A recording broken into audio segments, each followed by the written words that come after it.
Do we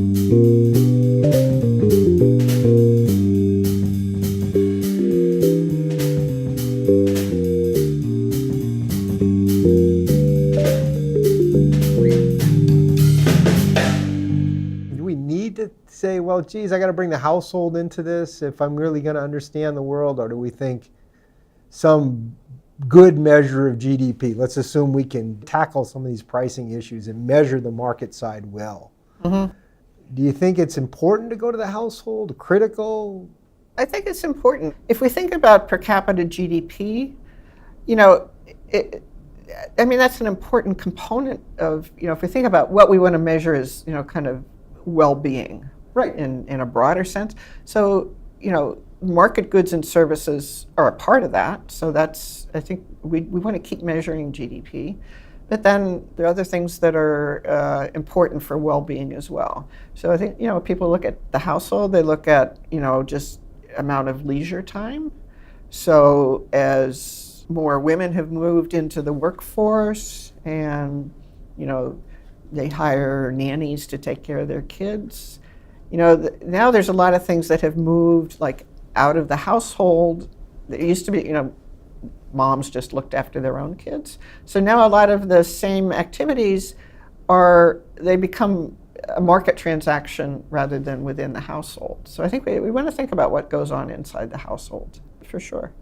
And I think also if we think about human capital formation, like there's, like by now, lots of evidence that what goes on at home before a child gets to, even like preschool is very important. So human capital development starts very early. So we have to think about hard about what goes on in households. So that's another message that comes out of, I think, your research, which is given the central role that human capital plays alongside technology is really a critical element of this long-run growth process for a given country, or explaining why a country is richer than another country at a point in time. That those critical elements, understanding the human capital investment process is important.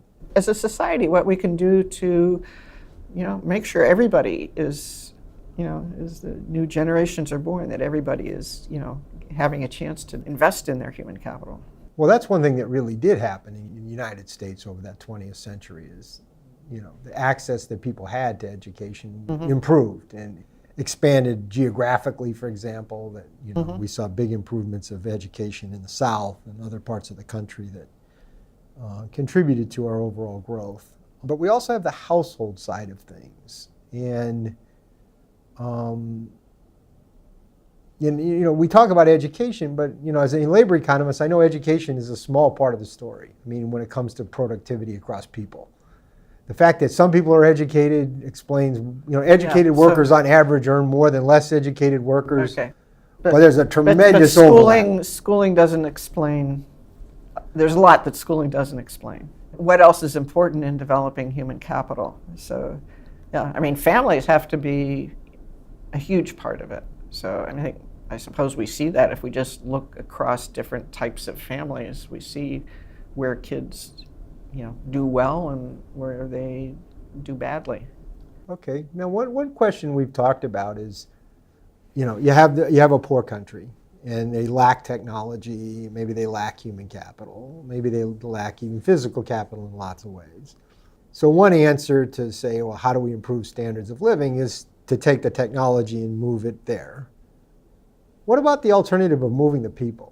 What about allowing more people to move to where the technology is and where the capital is and where the other human capital is? That is, how does immigration or the lack of immigration fit into your story? A more open immigration policy, it certainly makes the immigrants, better off. If you ask, why do people want to migrate? To a very large extent, it's for, just better work opportunities. What's the difference between letting, shipping technology and factories to Mexico or letting Mexican workers come to the U.S.?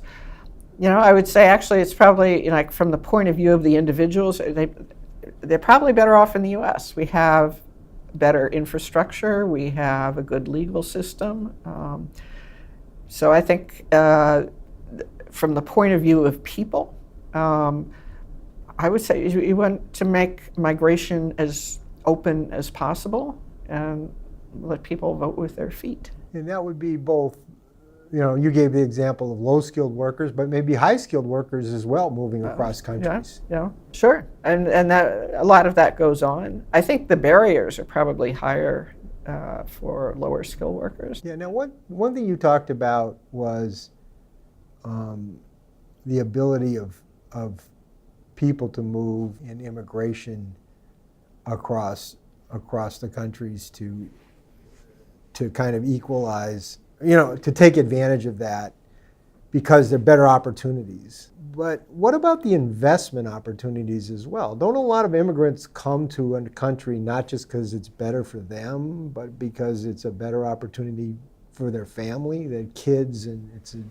intergenerational side of that? Yeah, when I say better for them, I was thinking if it's the family that is what's moving, then I would treat the household as a unit. So they're getting better economic opportunities for the short run and better educational opportunities for their kids. So all of that. So yeah, I would think about the household as maybe the unit for thinking about a lot of migration decisions. Now, it's tempting to think that these benefits for the immigrants must come at a cost for the natives. Yeah, I think it depends which natives. And that's, I think, an issue. I would say even more broadly, if you think about, so it's true that if there's a large inflow of migrants of doing a particular type of work, they're going to compete with domestic workers. That's true. Now, does that mean if they stay in Mexico and factories are built in Mexico and the stuff comes here, it's really the same. So that's But then I would say the other thing is if we think about this interplay between technology and human capital, I think the other place where it shows up is when you think about income inequality. So that's been much in the news lately. I mean, we've all heard inequality's grown a lot in the last couple of decades. And there's nothing on the human capital side that suggests that should have happened. So to me, it's wage inequality. So that's grown enormously. Correct. Even though I'm not sure human capital inequality has really changed so drastically. I always tell the story, it's all about prices, not about the quantities of human capital that different people have. That is, the prices have changed. What the market is paying for different levels of types human of capital. human capital. In the 50s, there was a big wage compression, and then there was the growing skill premium, and now it seems there's wage polarization. So it's kind of the middle income group that hasn't had wage gains. So, I mean, to me, again, it seems like technical change is probably at the heart of a lot of this. We talk a lot about the manufacturing jobs that have moved abroad, but also I would think even more manufacturing jobs have gone to machines. So just robots have replaced a lot of high-skilled blue-collar workers. There aren't so many jobs in that category, but a lot of it is machines, not foreigners. So technology plays a big role there too. Oh, huge. You're absolutely right. I think that I would agree with that. That technology, it's not as visible. I mean, we tend to hear, what do you hear about? Immigrants, oh, that's the problem. Or trade, that's the problem. But technology plays a big role. It's not quite as visible. No, it's not as clear. It's harder to point to it, but I think it's probably a much bigger factor in terms of, the total, what's happened to the number of jobs and types of jobs that we have. As you talked about earlier, technological change isn't new. Right. In fact, if you look at the first 2/3 of the 20th century, there was an enormous technological replacement for low-skilled workers.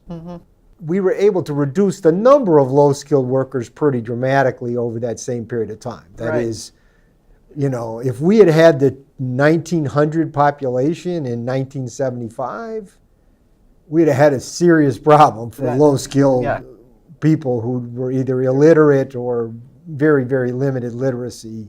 there were not so many jobs for that part of the labor force. So I think it's a challenge for, I don't know, I think it's going to happen to every society going forward, just how to think about, what do we want to do about technical change that, I would say benefits society as a whole, but has, definitely has a negative impact on some groups. Like making sure that some groups are not like bearing the cost of this technical change that is advancing the country as a whole. So you would say slowing technology probably isn't a great answer, because when you look at the long term, it's really what's allowed us to get richer. We at least want to think about, what we want to do, retraining programs or something, that people whose jobs have been, displaced from their jobs from, in technological change or foreign competition, will be even better off if we can retrain those workers to do something productive. They'll be happier and the country will be better off. So we have to think about how to manage career transitions for people in a world where technology keeps changing, rather fast. And, you can't just, if you started out manufacturing buggy whips, like maybe you can't keep doing that your whole life. You get technology wipes that out as an industry, and you have to go on to something else. It seems to me, as in a world of slower population growth, that adaptation process becomes more and more important, because you can't depend nearly as much as, well, the inflow of new people are going to do all the adjustment for me, and I can keep doing what I was doing before. No, if technology change is rather slow and there's enough population growth, then maybe people can always stick with their old occupation, and they're retiring. Now we have a slower population growth, and people are, healthy and productive longer, so they're having longer careers. So it's not, maybe when people, average lifespan was only 50 or 55, it was less of an issue. Now people, a lot of people, they don't want to retire at 65. They want to keep working. We see rising participation rates at older ages for both women and men. And so to connect all this together, it seems to me, listening to you today, I just hear, one, we should think about long-term things, not just about the business cycle. That's an important thing that economics can tell us. That is a driver of what makes us as well off as we are. That long-term process is critical. Mm-hmm. Two, technology in the adaptation to implement that technology is an incredibly important part of that story. And in particular, human capital, with its long-lived nature and all the rest of it, is a key partner in this game with technology. And finally, that's not just about growth. It's also about the differences we see across countries, and as we just talked about, is part of the story of inequality as well. So technology, a kind of abstract term in some sense, but it's something you can see if you look out at the world, that the world looks very different, not just in terms of the amount of stuff we have today, but in how we do it and in the kinds of things we have. You're telling us that's what we ought to really think a lot about. I think so. I think, if you think about the kind of the welfare consequences of various things, I would say, thinking about what influences technical change, if that's where all our growth is coming from in the long run, and I think it is, then that's, from a welfare point of view, dwarfs lots of other issues. That we spend lots of time on. Yeah. Well, thank you very much, Nancy. This has really been a pleasure. I think it's a super interesting topic, and one that's critical but doesn't get all the attention that it deserves. Okay. Well, it's been a pleasure for me too. Thank you.